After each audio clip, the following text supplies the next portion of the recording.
Hola mis queridos hermanos y queridos amigos, ya estamos aquí un día más preparados para tener un estudio bíblico, así que id preparando vuestros cuadernos sobre hermenéutica. Todos los viernes solemos tomarnos esta hora para estudiar el tema de hermenéutica, cómo interpretar correctamente las Sagradas Escrituras. Entonces, preparad vuestras Biblias, los que tomáis notas, pues preparad vuestro cuaderno de notas de hermenéutica. Y ahí vamos a continuar viendo un poquito más de enseñanzas, metiéndonos en la Biblia, en la Palabra de Dios, y recibiendo de esta forma ese alimento espiritual que cada día necesitamos. Lo primero que vamos a hacer es una oración. Le vamos a pedir al Señor su dirección para que este tiempo realmente esté dirigido por Él, controlado por Él, que todo lo que hablemos aquí tenga que ver con el Espíritu Santo y solamente con la verdad de la Escritura.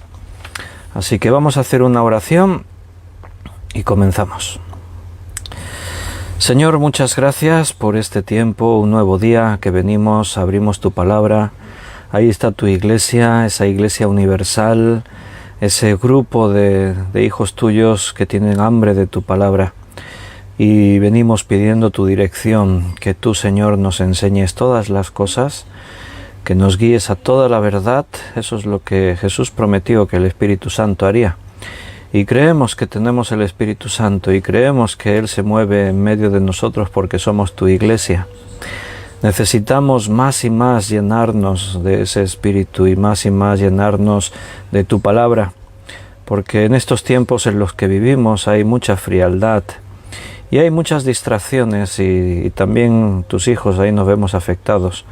Por eso necesitamos estar al calor del Espíritu Santo, de tu amor, de tu palabra, y venimos hoy con este tema hermenéutica porque queremos realmente interpretar tu palabra de la forma correcta, tener el temor de no añadir ni quitar nada de lo que tú nos has dicho en esta palabra que es viva. Por eso, Padre, guíanos, dirígenos, estamos en tus manos y te agradecemos todo en el nombre de nuestro Señor Jesucristo. Amén. Bueno, queridos hermanos, pues hemos dicho, vamos a seguir estudiando hermenéutica bíblica. Así que preparados, vuestras Biblias a punto. Y déjame que mañana es sábado, a las 9 no podré estar en directo, pero voy a grabar el estudio antes y lo voy a colgar a las 9. Porque tengo una boda, voy a casar a una pareja joven, no es aquí, ni siquiera es aquí en Valls, es a 1 hora y pico de camino. Es cerca de un pueblo que se llama Igualada, yendo un pueblecito en la montaña. Y bueno, voy a estar celebrando esa boda, así que a las 9 me va a ser imposible estar aquí de vuelta para realizar el estudio bíblico, pero no quiero que nos quedemos sin estudio bíblico, así que lo voy a grabar antes, lo dejaré ahí preparado y a las 9 mañana lo lanzamos, lo compartimos. Os lo anuncio porque algunos están esperando el directo y al no verlo aparecer se confunden y no ven el estudio. Entonces aparecerá una publicación con el estudio, entonces podéis clicar encima y lo podéis ver como si fuera un directo. Lo único pues que la forma de interactuar, se pueden escribir mensajes, todo, pero no en tiempo real así. Seguramente a esa hora pues igual ya estamos regresando, entonces pues si puedo estaré al tanto de los comentarios y podremos interactuar. ¿De acuerdo? Bien, déjame que antes de que empecemos suelo repasar ahí los mensajes de los hermanos que han escrito en el chat en directo. Y Yoli y Gaby han escrito: buenas noches, queridos hermanos. Benito, buenas noches. Ana Karina, buenas noches. David, Liliana, David hijo y Daniela, buenas noches. Paco, Rosario también, buenas noches. Un abrazo. José Luis, buenas tardes, bienvenidos. Juan Bermudo, buenas tardes. Beatriz, buenas noches. Beatriz, bienvenidos a todos. Me alegro muchísimo volver a veros. Y ahí también Miguel Torres desde Perú acaba de saludar. Miguel, bienvenido. Bendiciones a todos, me alegro mucho de veros. Sois una bendición para mí. Vamos a seguir hablando de hermenéutica bíblica. quiero recordarte que estábamos hablando el último día de cómo tenemos que tener en cuenta algunos pasajes al aplicar las escrituras a nuestra vida, porque la palabra de Dios no es solo teoría. Lo que recibimos de la palabra es para vivirlo, para practicarlo, para que entre a formar parte de nosotros. Y nos encontramos a veces con algunos mandamientos, algunas leyes, algunas cuestiones en la palabra que tienen, por tener un fondo cultural especial, pues nos generan la duda si esos mandamientos siguen vigentes hoy en día o quedaron anulados. Ya estuvimos hablando que cuando contemplamos las leyes que Dios le dio al antiguo Israel, allí teníamos diferentes clases de leyes. Estaban las leyes ceremoniales, todo eso quedó abolido. Cuando Cristo vino, todas esas leyes quedaron en desuso, ya que Cristo fue el cumplimiento de todas ellas. Después se les dieron leyes dietéticas, tenían que ver mucho con la sanidad, las condiciones en las que el pueblo vivía, en un entorno hostil como era el desierto. También se les dio leyes morales. Las leyes morales sí están vigentes, porque la moralidad de Dios no ha cambiado.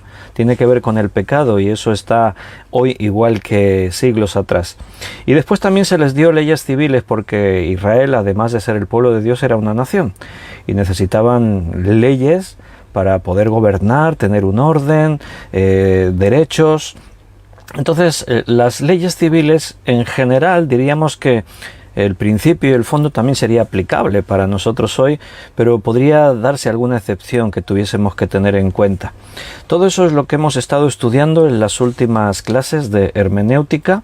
Estábamos intentando identificar el propósito de un mandamiento y también el principio que hay detrás de ese propósito en el mandamiento, para determinar si la expresión cultural, la forma de vida, las costumbres de esa época en las que se da ese mandamiento siguen vigentes hoy en día, o por el contrario ha cambiado algo. Entonces estuvimos viendo una serie de ejemplos en cuanto a esta enseñanza. Estuvimos viendo si podíamos cocinar el cabrito en la leche de su madre, porque ahí había un mandamiento que se repetía en 3 textos que decía que no. Y después ya entendimos, después de un descubrimiento que apareció en unas tablillas en las que se hablaba de que esta práctica era un ritual de naciones que rodeaban a Israel y era un ritual pagano de adoración a otros dioses. Entonces por eso Dios les prohibió, no porque tuviese un principio en sí mismo que ver con cómo se cocinaba el cabrito. Las leyes dietéticas, ya hemos dicho que también la mayoría quedaron en desuso. Así también el Señor utilizó ese ejemplo para enseñarle a Pedro que tenía que romper prejuicios en la relación con los gentiles, y precisamente se lo ilustró con los alimentos impuros, y el Señor dijo: no llames tú impuro a lo que yo he limpiado. Y también estuvimos viendo el último día el ejemplo del lavamiento de pies. Juan capítulo 13, cuando Jesús se pone a lavar los pies a los discípulos, y estuvimos allí preguntándonos, bueno, ¿esta práctica debería estar vigente hoy? Dijimos que hay iglesias que la tienen en cuenta, la usan dentro de los 3 mandatos de Jesús: el bautismo, el partimiento del pan, la Santa Cena, y el lavamiento de pies. Hay iglesias que practican estas 3 cosas, pero nosotros vimos que por el contexto cultural, por una serie de principios, de normas, eso no está vigente. O sea, no tiene sentido hacer el lavamiento de pies porque ya no existe esa necesidad. Y otra de las cosas que vimos importantes es que no se vuelve a repetir ese mandamiento en la Escritura. También estuvimos hablando de cómo saludarnos, ya que en diferentes pasajes se habla de que los creyentes nos saludemos con ósculo santo, un beso santo. También Pedro decía un beso de amor.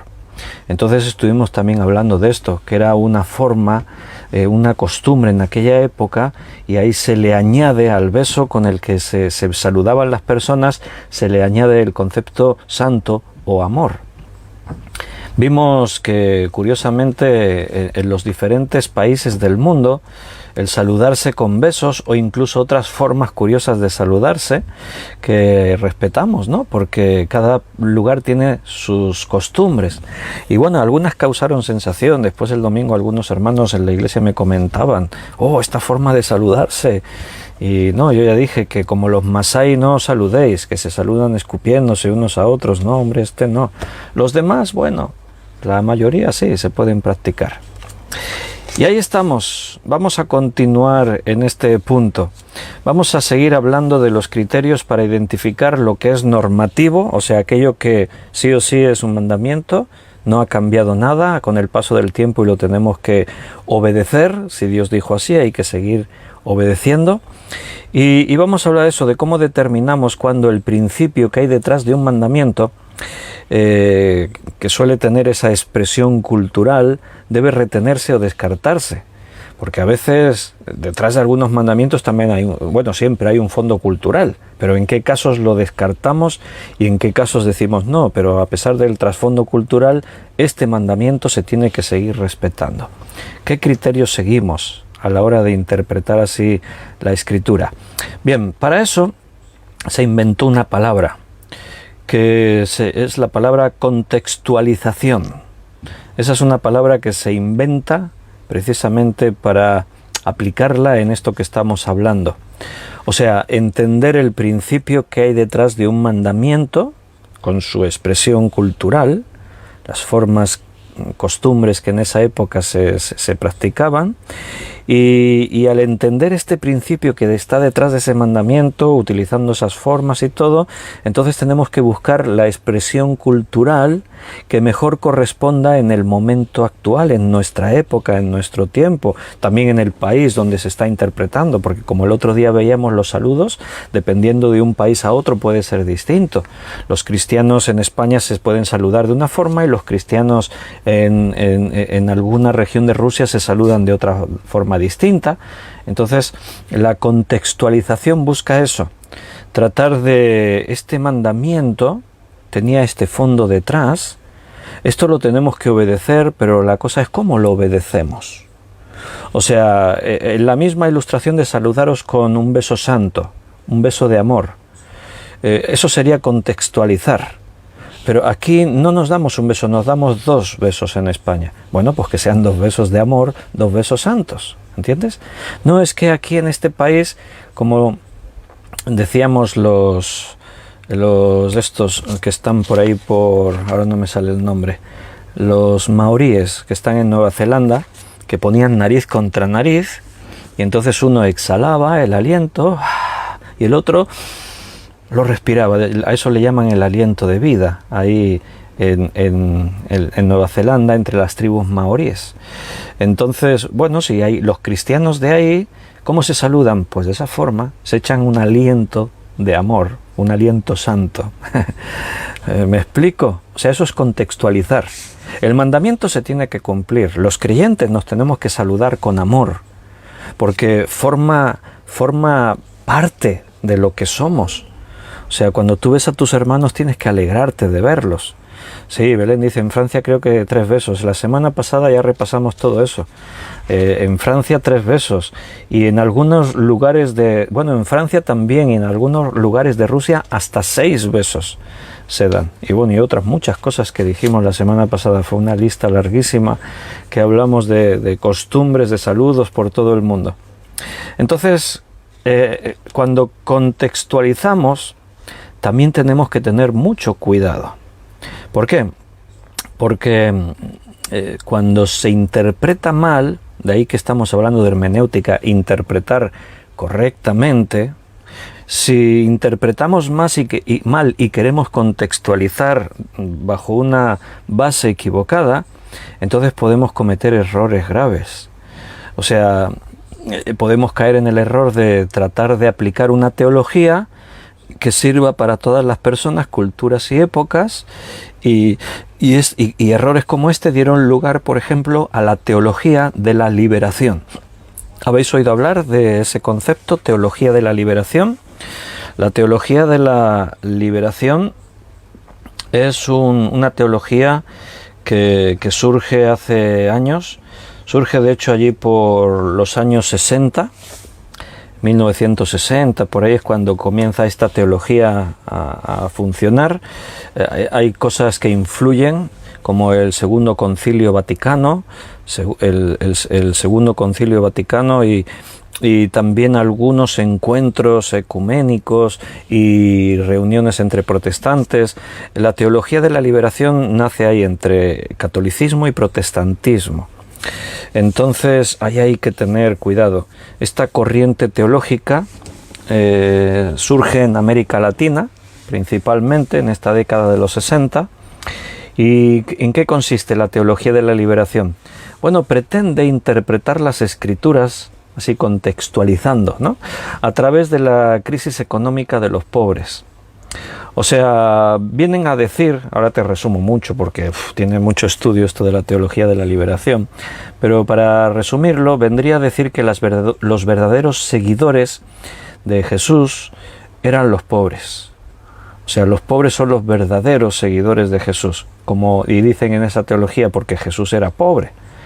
O sea, entonces, y también él se centró en predicar a los pobres. Bueno, cuando tú conoces la Escritura ves que eso no es exactamente así. O sea, no, eso no es una teología. O sea, en la Iglesia hay que hacer obra social, le llamamos así nosotros. En la Biblia se hacía eso, no le llamaban obra social. Era la demostración del amor para ayudar a los pobres, a aquellos que están necesitados.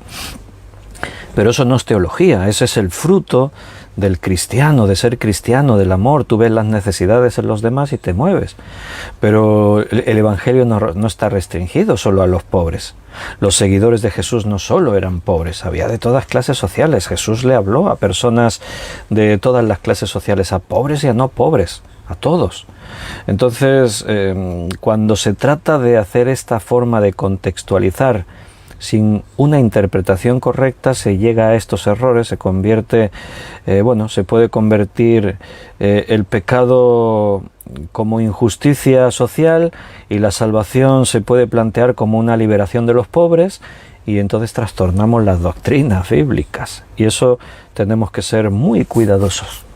Entonces, siempre partimos de un punto, y es que al final, el que busca la verdad la va a encontrar. Nosotros estamos aquí dentro de nuestra sencillez, estudiando las Escrituras, y venimos a estudiar hermenéutica con la única intención de saber cómo interpretar la verdad. No nos interesa tomar partidos de una corriente teológica o de otra, nos da igual. Es que yo soy bautista, mi denominación dice, es que yo soy pentecostal, mi denominación dice. Nosotros pasamos por encima de eso. Queremos venir a la Escritura, venir ante Dios así con las manos vacías, sin prejuicios, para que sea la propia palabra la que nos hable, pero que sea realmente la verdad que Dios nos quiso dejar, sin manipular la Escritura, porque es fácil manipularla. Es fácil que yo tengo una idea y busco en la Escritura los versículos que apoyen mi idea. Y eso es una equivocación. Tú vienes sin tu idea y deja que los versículos te hablen. Esa es la cuestión, esa es la forma. Entonces, ¿dónde está el error? En estas formas de contextualizar, de tratar de ver que el fondo cultural, cuando se dio un mandamiento, hoy lo tenemos que aplicar de otra forma. ¿Dónde está el error? Bueno, primero, deciden de antemano lo que el texto bíblico tiene que significar. O sea, no es que vienen al texto bíblico a ver qué significa. No, la persona decide antes. Mira, yo creo que esto es así. Y entonces luego voy a la Biblia y busco los textos que apoyen lo que yo quiero promocionar. Entonces saco un versículo de aquí, saco un versículo de allá. Esto lo entiendo yo de esta forma, aquello me parece que lo que se quiso decir era así.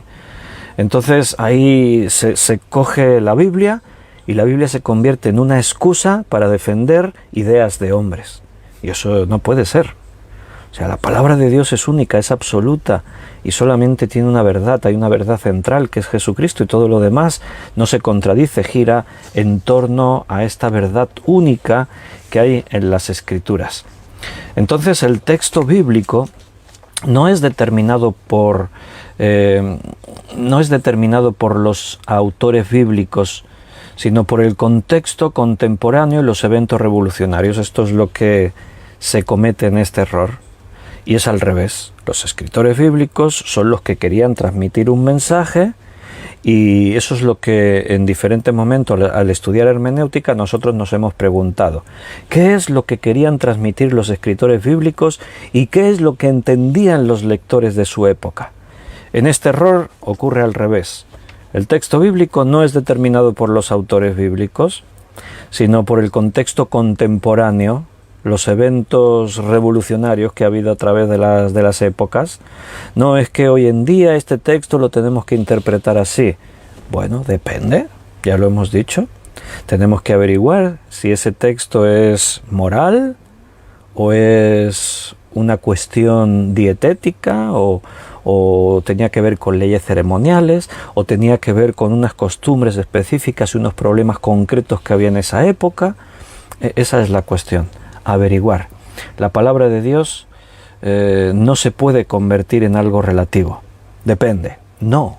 La palabra de Dios es absoluta.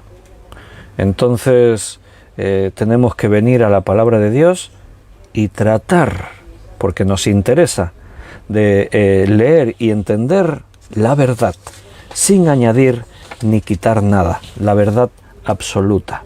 Entonces tenemos este cuidado. Pero claro, la contextualización resuelve muchos textos difíciles y problemáticos, que de otra forma pues no sabríamos cómo tratar con ellos. Y tenemos que seguir una serie de criterios básicos para poder determinar qué texto lo contextualizamos, lo adaptamos a nuestro tiempo y qué textos no. Ahí es donde queremos llegar en esta tarde, aprender en esta tarde.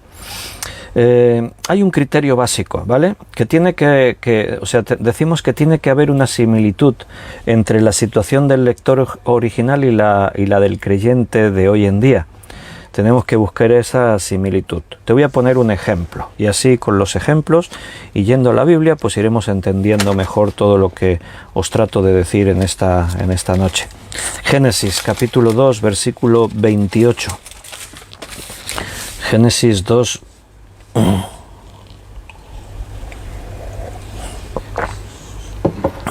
a ver, no es el 2.28, espérate. El 1.28, perdón, os lo he dicho mal. Génesis 1.28. Y les dijo Dios: fructificad y multiplicaos, llenad la tierra y sojuzgadla, y señoread en los peces del mar, en las aves de los cielos y en todas las bestias que se mueven sobre la tierra. Muy bien, ¿qué diríais de este versículo? ¿Lo contextualizamos o lo aplicamos directamente tal como el Señor se lo dijo ahí a Adán y a Eva? Si lo aplicamos directamente, pues de entrada yo os diría que no lo estamos obedeciendo la mayoría. ¿Por qué? ¿Cómo lo tendríamos que obedecer? Fructificad y multiplicaos, llenad la tierra. Lo que Dios le está diciendo a Adán y Eva es: tened todos los hijos que podáis. Es un mandamiento. Tenéis que fructificar, tenéis que llenar la tierra. Cuantos más hijos, mejor. Que levante la mano quien está cumpliendo ese mandamiento. No. Nosotros tenemos hijos midiendo bien cuándo, cuántos, de qué manera, ¿no? O sea, nos planteamos una familia pues con un número determinado dentro de las posibilidades, tomamos unas decisiones. Entonces, ahí tenéis un ejemplo. Ahí hay un mandamiento claro. No hay duda que Dios les manda esto a Adán y a Eva. La pregunta es esta: ¿debemos los matrimonios cristianos del siglo XXI tener el máximo de hijos posible? ¿Qué os parece? Ahí está el mandamiento. Eso es lo que dijo el Señor. ¿Qué hacemos? Bueno, ya no me voy a meter en otros textos. Hay por ahí un texto que dice que la mujer se salvará dando a luz hijos. Y ya algunos pues mezclan ese texto con otros que hay. Y aunque de pronto yo os he lanzado una pregunta y yo creo que la respuesta de todos sería muy obvia, no, en principio ese mandamiento no lo tenemos que cumplir. Eso de tener el máximo de hijos posibles, bueno, pero tenemos que tener una respuesta. Hay dentro de algunas iglesias, hay gente que tiene muchos hijos. Yo cuando conocí al Señor, cuando me convertí, conocí una familia que tenían como 7 u 8 hijos y vivían este principio, ¿no? Es que la Biblia dice que hay que tener muchos hijos. Bueno, lo respetas, pero si nosotros decimos no, pero ese mandamiento no está vigente hoy. Parece que lo tenemos bastante claro, pero tenemos que saber por qué, responder por qué. Porque no es simplemente, mira, esto no nos conviene hoy, decimos que no lo cumplimos. Esto sí nos conviene, lo cumplimos. Si no obedecemos este mandamiento, tenemos que saber el por qué. ¿Por qué no estamos obedeciendo el mandamiento de tener el máximo de hijos posible? Bueno, primero, no hay similitudes significativas. O sea, el contexto en el que Dios le manda esto a Adán y Eva es totalmente distinto al contexto en el que nosotros vivimos hoy. Adán y Eva eran los únicos seres humanos sobre la tierra, no había más. La tierra estaba vacía, no había humanidad. Era el comienzo. La tierra necesitaba ser llena de personas. Había que multiplicarse, crecer. Entonces esto no ocurre hoy en día. La tierra está llenísima de personas. Hay casi 8.000 millones de habitantes sobre la tierra. En el contexto que Dios manda esto, fíjate que ni siquiera había entrado el pecado en el mundo. Estamos en Génesis 1, 28. Había recursos. Hoy en día, ahora imagínate un matrimonio que tiene 10, 15, 20 hijos, los problemas que eso supone. ¿Tienes una casa para que cada uno de esos niños tenga su habitación, su independencia, o sea, vas a poder costear el crecimiento, la educación, todo de todos esos niños? O sea, han cambiado, los tiempos cambiaron. Si empezamos a analizar lo que era una familia en el momento de Adán y Eva en el paraíso, a lo que es hoy en día una familia, vemos que no hay ninguna similitud significativa entre un caso y otro. Es totalmente distinto. Entonces es fácil entender que el mandamiento se aplicaba de una forma ahí, de una forma distinta aquí. ¿Verdad? ¿Creéis que es así? Y otro detalle, que lo mencionamos el otro día y lo tenemos que tener en cuenta. Este mandamiento es otro de los argumentos para saber cuándo un mandamiento se dio puntualmente en una circunstancia determinada. Una señal de esto, lo decíamos el otro día con lo del lavamiento de los pies, es que este mandamiento después no se repite más veces. Los mandamientos en la Biblia normalmente vas a ver que se repiten, se vuelven a tratar el mismo tema quizás desde puntos de vista distintos, pero en ningún otro momento y a lo largo de la Iglesia y conforme el tiempo avanza hacia el final de la Biblia vas a ver que esta idea ya no aparece más. No salen ahí los apóstoles diciéndole a los hermanos en la Iglesia: hermanos, tenéis que tener el máximo de hijos posible para llenar la tierra. No, ya no aparece más este mandamiento. Entonces, ¿qué hacemos con este mandamiento? Bueno, lo podemos contextualizar. Pensar, ¿y esto qué representa para nosotros hoy? Bueno, podemos hablar Adán y Eva, un matrimonio, y podemos ver que Dios crea la familia ahí. Un matrimonio, lo normal es que tengan hijos. El número es lo que estamos discutiendo, pero el fondo, la familia, es la base de la sociedad. Es el fundamento en el que el ser humano se desarrolla, crece, vive. No es bueno que el hombre en su género, varón y hembra, no es bueno que esté solo. Los voy a crear para que sean una ayuda idónea el uno con el otro. Entonces tenemos que tener esa percepción de que aquí hay un fondo, hay un principio, que es la creación de la familia, pero lo que no es igual es el momento histórico en el que el mandamiento de llenad la tierra y tened cuantos más hijos mejor no es el mismo. Adán y Eva vivían más de 900 años, ese es otro tema. En todos esos años, imagínate los hijos que debieron tener Adán y Eva. A veces surge la pregunta, ¿y con quiénes se casaron los hijos de Adán y Eva? ¿Con quién se casó Caín cuando fue expulsado del paraíso cuando no expulsado del paraíso, cuando mató a su hermano y fue expulsado a vagar por la tierra, y dice que entonces se fue y conoció allí, se casó con una mujer. Siempre surge esta pregunta, ¿no?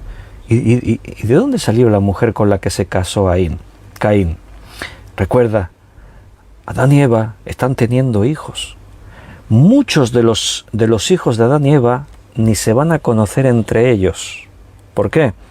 Porque van a tener hijos durante 50 años, 100 años, 200 años, 300 años. Los hijos que tuvieron aquí cuando tenían 50 años, ya con los hijos que tuvieron cuando tenían 100 años.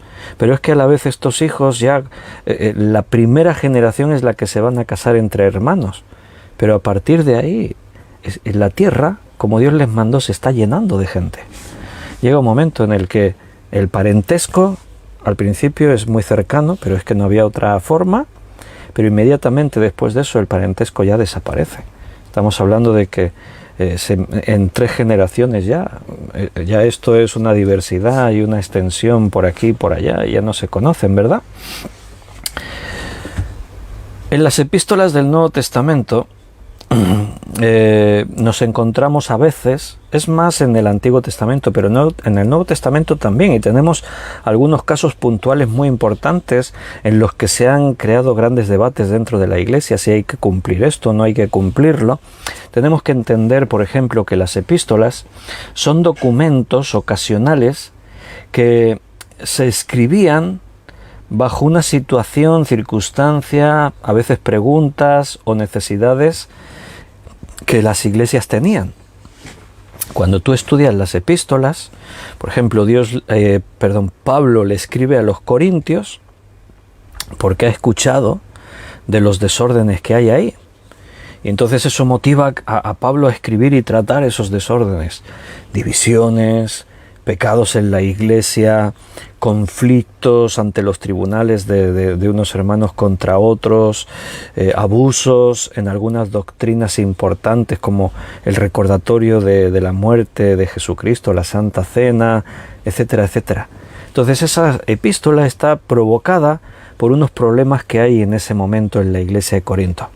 Esto lo tenemos que tener en cuenta cuando estudiamos las epístolas. Por eso, cuando nosotros lo hemos hecho, hemos estudiado Efesios, no hace mucho tiempo atrás, hemos estado estudiando Efesios durante bastantes estudios. Entonces, lo primero que hacemos cuando estudiamos una epístola es conocer la situación que motivó que se escribiese esa carta, esa epístola. Nosotros queremos hacer una exégesis, quiere decir un estudio profundo de esa epístola. Se empieza por ahí. ¿Cuál fue la intención del autor al escribir esta carta? ¿Qué propósito había? Dijimos que Efesios, por ejemplo, ya que hemos mencionado Efesios, dijimos que era una epístola bastante general. No trataba unos problemas concretos de la iglesia de Éfeso. Por ese motivo, esta carta se envió a Éfeso en primera instancia, pero después fue enviándose a otras iglesias. Se fue para que fuese una epístola que la leyesen en diferentes lugares. No pasa así con otras epístolas que se escriben tratando unos problemas muy concretos, muy específicos que había ahí dentro de la iglesia. La carta a los Colosenses, uno de los propósitos por escribir esta carta son las falsas doctrinas que se están introduciendo en la iglesia y que rebajan la divinidad, el poder y la obra de Jesucristo. Una de estas ideas, de estas creencias paganas era el gnosticismo, y entonces ahí en Colosenses se trata estos problemas. Entonces hay una motivación. Mira, esto lo dijo el apóstol por esto, por esto. Claro, las epístolas están llenas de doctrina. No es que, como se escribieron por un problema determinado, la doctrina ahí no tiene... No. Ahí es donde estamos nosotros haciendo el esfuerzo de identificar los mandamientos que tienen un fondo moral y los mandamientos que tienen un fondo amoral. O sea, aquellos que se dieron tratando de transmitir unas instrucciones en una situación específica, en unos problemas concretos que había en ese tiempo. Entonces, antes de realizar esta exégesis de una epístola, nosotros nos preguntamos, ¿no? Un mandamiento. Puede ser que este mandamiento fue dado por una situación local, un problema puntual que había ahí en ese sitio, teniendo en cuenta que dentro de esos temas que se tratan puede haber doctrina, claro. Nosotros vamos a identificar eso. Por ejemplo, ¿por qué la Biblia no condena abierta y explícitamente la esclavitud? En el Nuevo Testamento existía la esclavitud y a veces entre creyentes. Una de las cartas de la Biblia, Filemón, está escrita a Filemón, un hombre cristiano que tenía un esclavo que se llamaba Onésimo y que se había escapado. Onésimo se fugó y en su huida conoció a Pablo, se le predicó el Evangelio y creyó en Jesucristo y se convirtió. Entonces, ¿qué hace Pablo?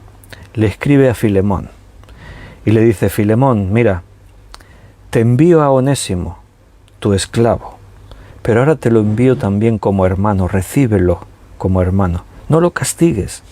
Cuando él se escapó, y lo que está haciendo Pablo es hacer de mediador entre el prófugo esclavo Onésimo que se escapó y Filemón, que es cristiano también. Ahora resulta que el esclavo es cristiano y el amo es cristiano, y ahora sois hermanos en Cristo. Entonces, la pregunta es esta: ¿por qué la Biblia no condena abierta y explícitamente la esclavitud? Digo así, abierta y explícitamente, porque sí que se dan algunas indicaciones acerca de la esclavitud y eso. Aquí yo os acabo de decir que Pablo medía entre Filemón y Onésimo y le dice cosas así como: recíbelo como a un hijo mío, como un hermano en la fe y tal. O sea, trata de igualar. Pero ¿a dónde voy? No hay una condena. No dice: es que la esclavitud es algo del pecado, es de Satanás y estamos en contra de la esclavitud y tal. Digo esto porque sería lo más lógico, ¿no?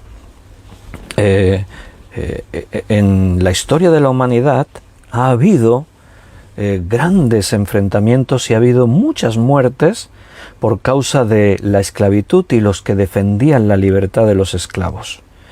En Estados Unidos hubo un gran conflicto entre el país dividido, el norte y el sur.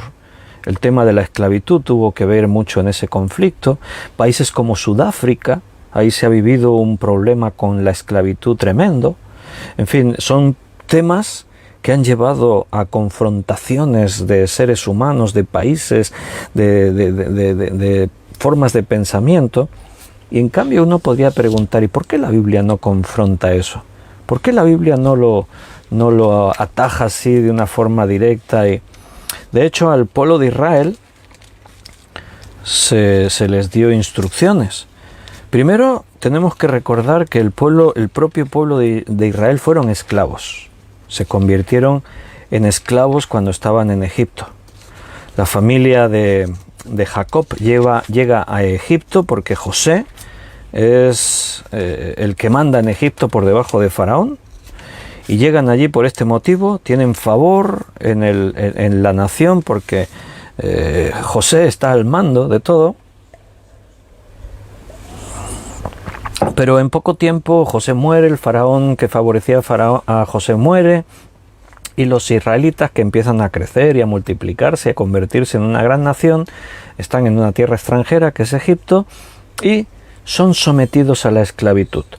En Éxodo capítulo 1, versículo 8, dice: entre tanto se levantó sobre Egipto un nuevo rey que no conocía a José y dijo a su pueblo: he aquí el pueblo de los hijos de Israel es mayor y más fuerte que nosotros. Ahora pues seamos sabios para con él, para que no se multiplique y acontezca que viniendo guerra, él también se una a nuestros enemigos y pelee contra nosotros y se vaya de la tierra. Entonces pusieron sobre ellos comisarios de tributos que los molestasen con sus cargas, y edificaron para Faraón las ciudades de almacenaje, Pitón y Ramesés.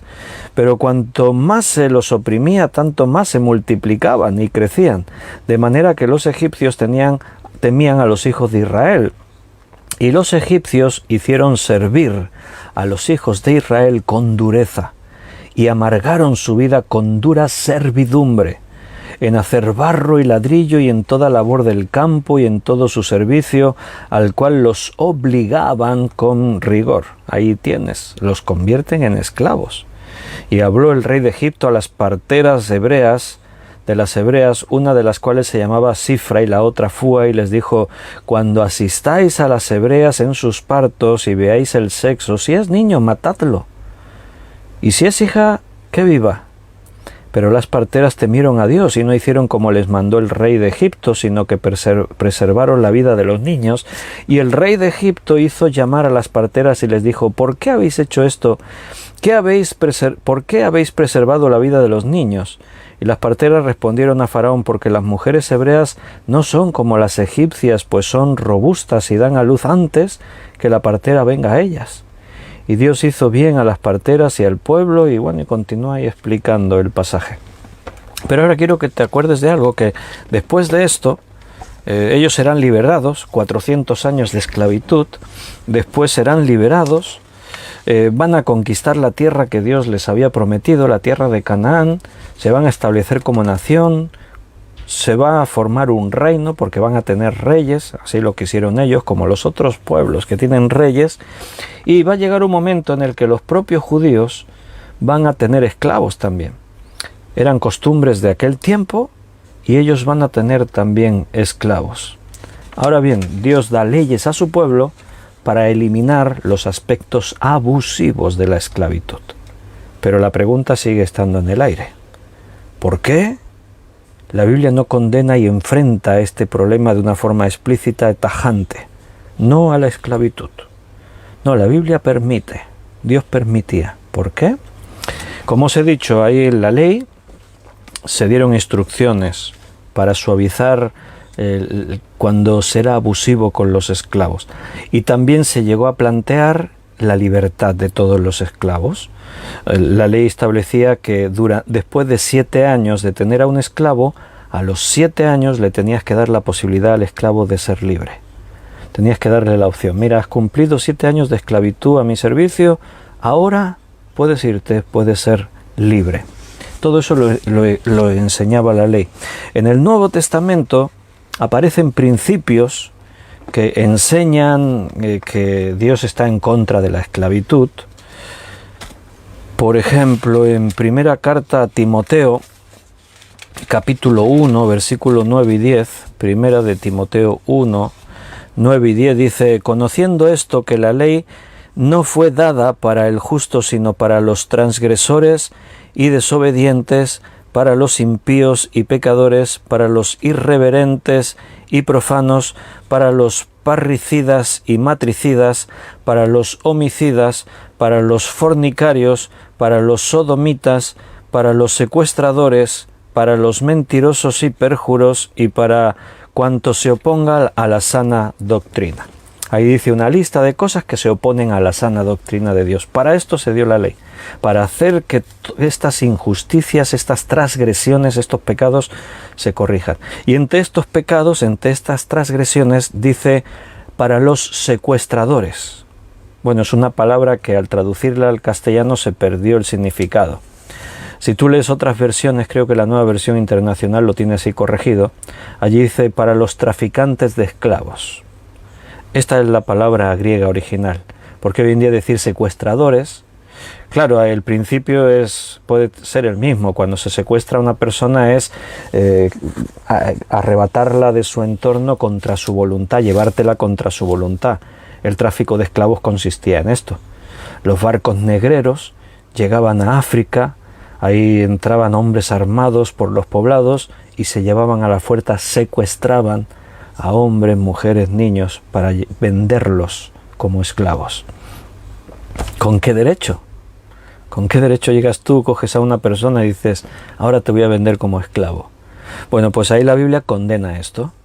Los traficantes de esclavos es de condenar, no se puede aceptar esto. Entonces, ¿por qué? Aunque la Biblia enseña estos principios, pero no hay una postura firme, tajante, en contra, una manifestación, que es lo que algunos en el mundo dirían: ¿por qué la Biblia no se puso? Bueno, mira, el propósito de Dios para con el mundo y para con su iglesia no es meterse en una cruzada para cambiar principios humanos.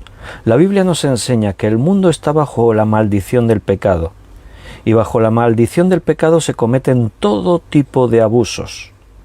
La Biblia no es un libro que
nos habíamos quedado sin pila. Ya está, me avisaron por aquí. Bueno, ahí los hermanos ya estaban reclamando, no se oye. ¿Solucionado? Sí, se oye ya. Se había acabado la pila en un dispositivo. Muy bien, ya veo por ahí la mano de Noé haciendo así. Bien, estaba diciendo que nuestra misión no es empezar cruzadas contra problemas que hay en el mundo, porque no daríamos abasto. Tenemos un montón de problemas distintos. ¿Cómo se solucionan todos esos problemas? Predicando a Jesucristo, y si la gente cree en Jesucristo, esos problemas se solucionan. Mira, yo a veces estoy en diferentes grupos de pastores. Organizamos eventos, organizamos encuentros, actividades diversas. Alguna vez algunos pastores han propuesto hacer alguna actividad. ¿Por qué no hacemos una marcha contra este problema que hay en el mundo, esta causa social y tal y no sé qué? Yo lo respeto y si hay que participar, participamos. Pero creo que los cristianos no estamos llamados a hacer marchas, manifestaciones para protestar contra este problema o contra aquel problema. Nosotros tenemos una misión que es predicar el Evangelio de Jesucristo. Al predicar el Evangelio de Jesucristo, exponemos todo aquello que son pecados, todo aquello que es una mala práctica va a quedar expuesto. Y si la gente cree, esos problemas se solucionan. Entonces, no es nuestra misión meternos ahí, vamos a luchar contra este problema y vamos a luchar contra aquel. Cuidado, podemos levantar nuestra voz y decir estamos en contra de esto, estamos en contra de aquello. Ahora mismo podemos opinar y estamos haciéndolo, lo que está pasando en Afganistán, ¿no? Ahí los talibanes se han hecho con el poder en el país. Esto va a traer muchas consecuencias. Entonces, desde los países de Occidente, los cristianos pueden levantar sus voces y protestar y exigir a los gobiernos occidentales que hagan algo. Se está incrementando la persecución contra cristianos. En Afganistán había cristianos que podían tener cierta libertad para ser cristianos, para practicar el cristianismo. Ahora con la forma de los talibanes, eso está prohibido. Se van a quemar iglesias, se van a perseguir cristianos, se asesinarán cristianos. Las mujeres han perdido sus derechos. Hoy estaba escuchando ya testimonios en la radio, había una periodista que dice, hoy yo me fui a mi trabajo y del periódico en el que yo trabajo y me impidieron el paso. Los hombres les dejaban pasar, a mí no me dejaron pasar, me dijeron que me volviese a mi casa. Todo eso los cristianos podemos protestar, pero no te olvides que nuestra misión es predicar el Evangelio. No es meternos en una cruzada contra este problema social o contra aquel, porque es que si tenemos que hacer eso, desde nuestra perspectiva como cristianos, es que no vamos a dar abasto. Tú sabes todas las injusticias que hay, todos los problemas que hay que están en contra del corazón de Dios. Entonces, nuestra misión es predicar a Jesucristo, para que los hombres todos tengan la oportunidad de creer y ser salvos. Los principios están en la Escritura. Mira, si no, Gálatas 3:28. En Gálatas 3:28 dice, ya no hay judío ni griego, dice, porque todos los que habéis sido bautizados en Cristo, de Cristo estáis revestidos, así que ya no hay judío ni griego, no hay esclavo ni libre, no hay varón ni mujer, porque todos vosotros sois uno en Cristo Jesús. Ya en Cristo ya no hay esclavitud, por eso tenemos que predicar a Cristo. Cuando los creyentes se convierten, como Filemón y Onésimo, el tema ya no es que la esclavitud no está bien vista. No, ahora el tema es, Filemón, recibe a Onésimo, pero recíbelo como un hijo. Porque ahora estamos en Cristo. Y tú también eras esclavo del pecado y Cristo te liberó. El Señor murió por ti, pero también murió por Onésimo. Ahora nuestros argumentos ya no es una lucha ahí contra la esclavitud, ahora es un argumento que tira por tierra la esclavitud y todo lo demás. Prejuicios raciales, sociales, de sexos, ahora todo eso se queda sin argumentos después de haber conocido a Jesucristo como Salvador. En Hechos capítulo 10,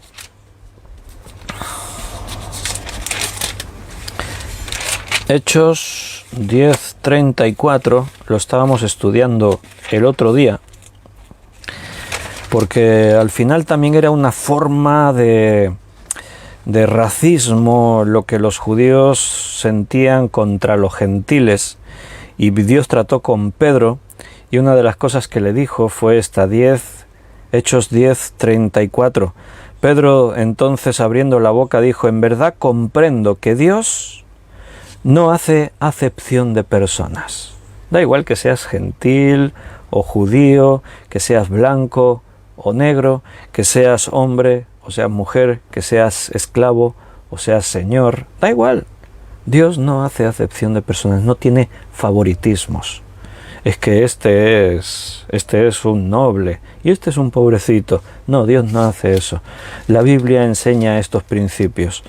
Estuvimos, como antes he mencionado, estuvimos estudiando la epístola a los Efesios, y una de las normas, de las enseñanzas que se dieron ahí, era en cuanto a las relaciones, esposo con esposa, padres con hijos, y también amos y siervos, esclavos, amos y esclavos. En Efesios 6, del 5 al 8, siervos, obedeced a vuestros amos terrenales con temor y temblor, con sencillez de vuestro corazón como a Cristo, no sirviendo al ojo como los que quieren agradar a los hombres, sino como siervos de Cristo, de corazón, haciendo la voluntad de Dios, sirviendo de buena voluntad como al Señor y no a los hombres, sabiendo que el bien que cada uno hiciere, éste recibirá del Señor, sea siervo o sea libre.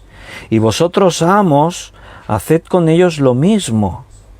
¿Notas? Lo mismo, haced con ellos lo mismo que le está exigiendo a los esclavos que cumplan con sus amos. Vosotros, amos, haced con ellos lo mismo, dejando las amenazas, sabiendo que el Señor de ellos y vuestro está en los cielos, y que para Él no hay acepción de personas. El problema lo tenemos aquí, en los cielos no hay esclavitud. Entonces el cristiano tienes que saber esto, tienes que conocer esto para vivir en consecuencia. Por ese motivo, la Biblia no se mete en el tema de confrontar la esclavitud, de tratar con ella. En ese tiempo era costumbre, era normal, era legal que una persona pudiese tener un esclavo. Entonces la Biblia respetó eso. Un caso parecido. Yo, cuando fue ayer, estábamos leyendo y yo os dije, David tuvo varias esposas. Esto no era el ideal de Dios.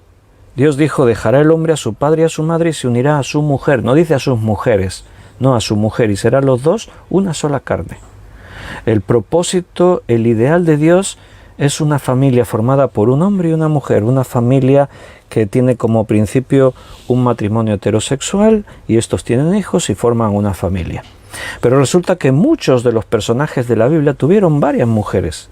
Y Dios lo permitió. ¿Por qué? Bueno, por este mismo principio que estamos ahora analizando. O sea, Dios tiene su voluntad principal y después Dios tiene la voluntad permisiva. No es la voluntad de Dios, pero Él va a permitir. Va a permitir, ¿por qué? Lo han tomado como costumbre, es algo normal en la sociedad, la ley lo aprueba. Dios va a enseñar y va a decir, mira, mi ideal es este, te estás equivocando, pero Dios a veces tolera, Dios permite. De hecho, si Dios no fuera así, ninguno de nosotros estaríamos aquí esta noche. Si Dios tuviese que hilar tan fino que no permitiesen pecados, defectos, negligencia, ya nos había eliminado a todos, porque todos fallamos de una forma u otra. Por eso el que esté libre de pecado, que tire la primera, que sea el primero en tirar la primera piedra. Ahora bien, eso no es una justificación para decir, entonces podemos hacer lo que queremos. No, estamos analizando qué textos tuvieron un fondo cultural, por eso se permitió que fuese así, pero qué enseñaba la Biblia al respecto y cómo aplicamos eso a nuestras vidas. Por ejemplo, en este tema, ¿estaría bien que tú tengas un esclavo? La esclavitud existe hoy en el mundo. ¿Está bien que te vayas a Tailandia y compres a una niña y te la quedes como esclava? ¿Qué te parece? No. Eso está totalmente distinto. Hoy en día las leyes no pueden justificar eso. Está todo muy mal visto. O sea, la clase de esclavitud que se practica hoy es una esclavitud que hace daño, que es egoísta, que busca el abuso y la explotación del débil, sin derechos, etcétera. Entonces no se puede hacer. Vivimos en otro tiempo y en este tiempo ya eso está totalmente... En aquel tiempo Dios no lo aceptaba, hoy ya no es que no se acepte, es que es imposible, no se puede. Bien, la confirmación de otros textos bíblicos nos ayudará a ver si este mandamiento sigue vigente hoy o dejó de estar en uso porque los tiempos cambiaron. Recuerda que todo fue inspirado por Dios, todo lo que está en la Biblia está inspirado por Dios. Dicho esto, es que un texto no puede contradecir a otro texto. La palabra de Dios no se contradice. A esto los reformadores le llamaron analogía escriptura, así le llamaron a este principio. Un mandamiento puede ser confirmado por otros textos de diferentes maneras. Podríamos mencionar 4 maneras. Yo tengo un mandamiento y este mandamiento queda confirmado en la Escritura. ¿Cómo? Mira, cuando es repetido por otros textos bíblicos. Así se indica que este mandamiento es normativo, es autoritativo. O sea, todo creyente en cualquier época tiene que obedecerlo. Cuando un mandamiento se dice una vez, otra vez, los textos en la Biblia repiten y confirman ese mandamiento. Este mandamiento, por lo tanto, es normativo y autoritativo. Esto no es absoluto. No está relativo, no lo vamos a contextualizar, no vamos a decir es que esto ya forma parte del pasado. No, es un principio sagrado que tenemos que respetar. Segunda cosa, cuando un mandamiento está de acuerdo con la enseñanza general de las Escrituras o con otros textos que traten el mismo tema y lo desarrollan en otras partes de la Biblia. Entonces, cuando este mandamiento está en esa armonía con el contexto general o con otros pasajes que enseñan sobre lo mismo, este mandamiento sabemos que es normativo y autoritativo. También, tercera cosa, cuando un autor lo relaciona, el autor bíblico que escribió acerca de ese mandamiento, lo estaba relacionando con los propósitos y la enseñanza que en el libro en el que aparece se están desarrollando. O sea, en un libro se toca una serie de temas y ahí aparece un mandamiento y ese mandamiento tiene que ver con ese propósito con el que se escribió ese libro. Entonces ese mandamiento es un mandamiento autoritativo, tiene una enseñanza y no puede ser sujeto al paso del tiempo. O cuarta cosa, cuando una revelación posterior en ese proceso de revelación progresiva que hay en la Biblia, no lo está limitando, ni modificando, ni anulando. Por ejemplo, cuando hablábamos de que las leyes que tenían que ver con todo lo que era la práctica de los sacrificios, cuando estábamos estudiando que esas leyes tenían que ver con las ofrendas, con todo eso, o sea, las leyes ceremoniales, dijimos, quedaron anuladas. ¿Por qué? Porque la revelación posterior limita, modifica o anula esas prácticas. Por ejemplo, sacrificar corderos. ¿Por qué hoy en día ya no sacrificamos corderos los cristianos? Porque cuando Cristo vino a morir, la Escritura dice que Él es el Cordero de Dios que quita el pecado del mundo, y dice en Hebreos que Él vino y murió una vez y para siempre por todos los creyentes, por todos los que crean en Él. Los corderos del Antiguo Testamento eran tipo de Jesús, estaban anunciando lo que Jesús haría. Cuando Jesús vino y murió, todo aquello que se practicaba, que era sombra de lo que había de venir, quedó abolido.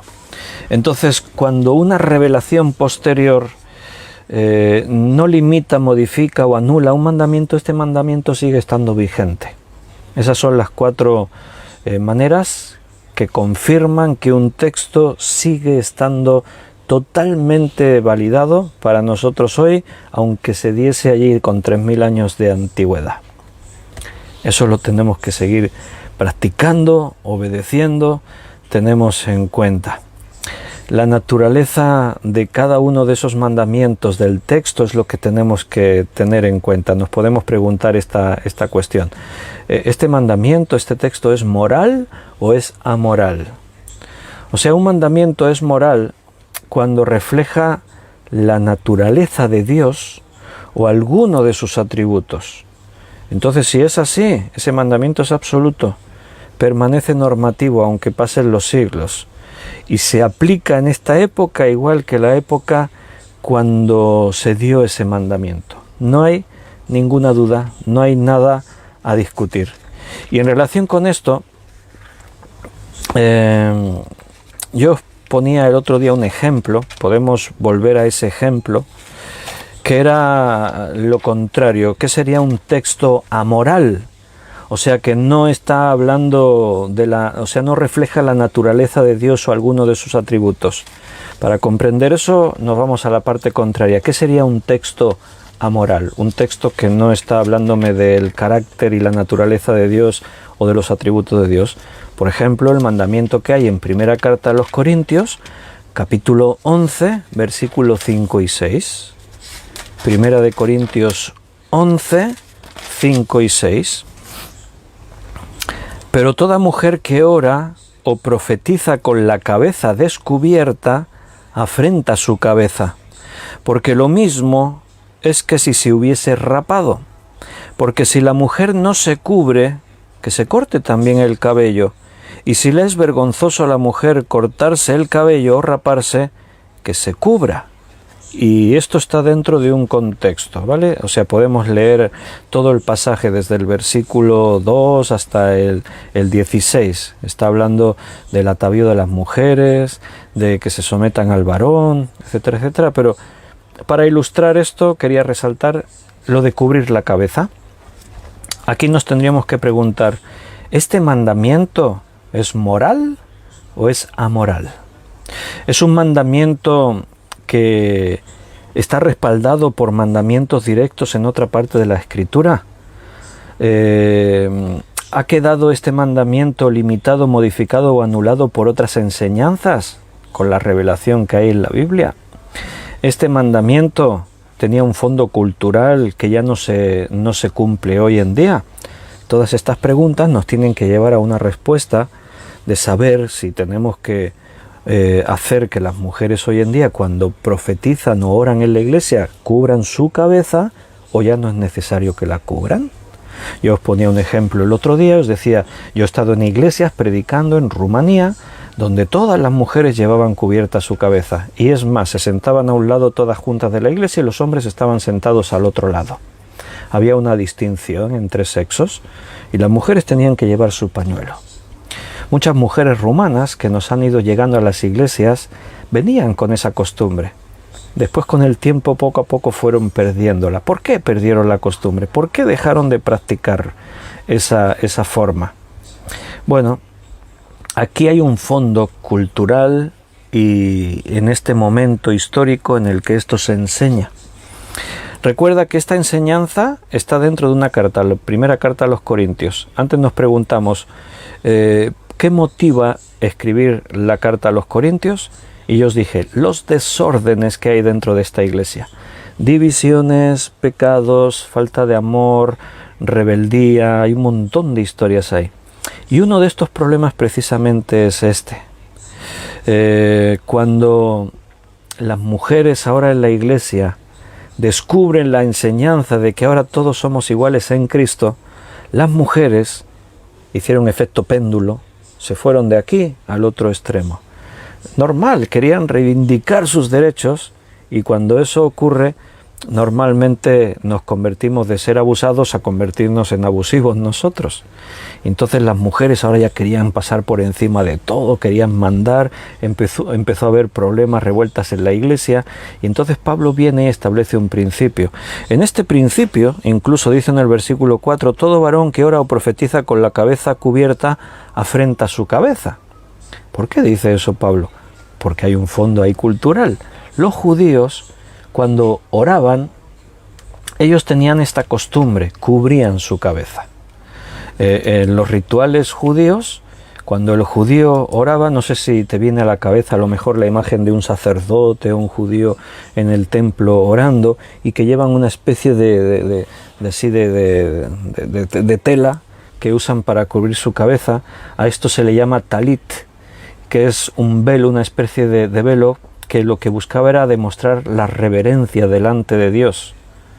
Lo indigno que soy de mirarte a ti. Entonces el judío cubría con ese velo su cabeza y oraba de esta forma. Pero ahora, ¿por qué dice Pablo que todo varón que ora o profetiza con la cabeza cubierta afrenta su cabeza? ¿Por qué? Porque ahora los cristianos han dejado este uso. Ahora ya no lo entienden de esta manera. Ahora el velo del templo se rompió. Cristo nos ha dado acceso a la presencia de Dios. Ahora yo sé que Dios es mi Padre. No quita la reverencia, ¿eh? Yo vengo a Dios con la total solemnidad, pero yo puedo ahora mirar el rostro de mi Señor. Mi nombre el nombre de Dios estará escrito en mi frente y viviré en la casa de Dios. Cristo dijo, ya no os llamo más siervos, os he llamado amigos. El siervo no sabe lo que hace su Señor. Dios nos ha revelado sus secretos, nos ha hecho partícipes de lo suyo, no somos sus esclavos, aunque por amor lo somos, y nosotros por amor decimos, Señor, soy tu esclavo, soy el doulos, lo más bajo que hay, y te sirvo de esa manera. Todo esto está en ese contexto, está en esta enseñanza. Entonces es absurdo tomar dos versículos y obligar a las mujeres que vayan con velo en la iglesia, porque es que ahí lo dice, está bien. También dice que Judas fue y se ahorcó, ¿por qué no vas tú y te ahorcas?